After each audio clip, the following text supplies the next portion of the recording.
నమస్కారం. JP Andhra Pradesh news కు స్వాగతం. పారదర్శకంగా ఉపాధితో గ్రామీణ ప్రాంతాలకు అభివృద్ధి బాట వేయడానికి డిప్యూటీ సీఎం మార్గనిర్దేశం. సైదాపురం ఎంపీడీఓ పురుషోత్తం శివకుమార్.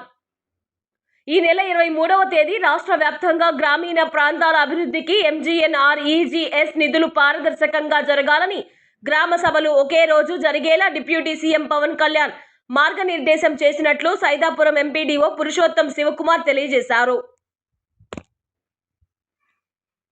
ఈ సందర్భంగా ఆయన మాట్లాడుతూ, సర్పంచ్, ప్రజాప్రతినిధుల సమక్షంలో 23వ తేదీ గ్రామ సభల ద్వారా ఉపాధి పనులను గుర్తించి గ్రామాభివృద్ధికి పారదర్శకంగా, అవినీతి లేకుండా జరిగేలా డిప్యూటీ సీఎం పవన్ కళ్యాణ్ చర్యలు చేపట్టాలని వీడియో కాన్ఫరెన్స్ లో మార్గనిర్దేశం చేశారన్నారు.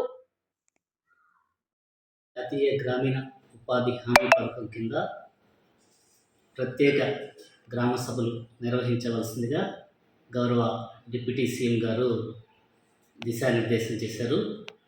నిన్న గౌరవ డిప్యూటీ సీఎం గారు వీడియో కాన్ఫరెన్స్ ద్వారా రాష్ట్ర వ్యాప్తంగా అన్ని శాఖల అధికారులకి మార్గదర్శకత్వం చేశారు. ఈ ఎంజీఎన్ఆర్జీఎస్ కింద గ్రామీణ ప్రాంతాల్లో ఉన్న అనేక రకాలైన సమస్యలకు పరిష్కారంగా పనులు చేపట్టడం జరుగుతుంది. 46 రకాలైన పనులని ఎంజీఎన్ఆర్జీఎస్ కింద చేపట్టడానికి అవకాశాలు ఉన్నాయి.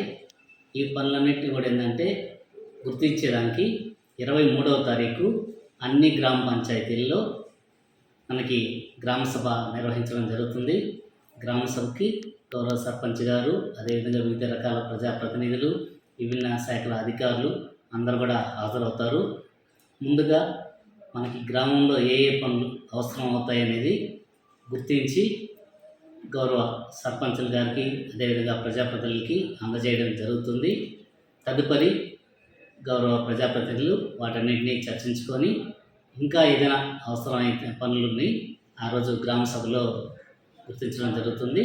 వీటన్నిటినీ గ్రామ సభ తీర్మానం ద్వారా చేపట్టి ఈ పనులని కూడా ఎటువంటి అవినీతికి ఆస్కారం లేకుండా పారదర్శకంగా నిర్వహించాలని గౌరవ డిప్యూటీ సీఎం గారి ఆదేశాల మేరకు మన సైదాపురం మండలంలో కూడా ఆ విధంగా చేయడం జరుగుతుందని తెలియజేస్తుంది.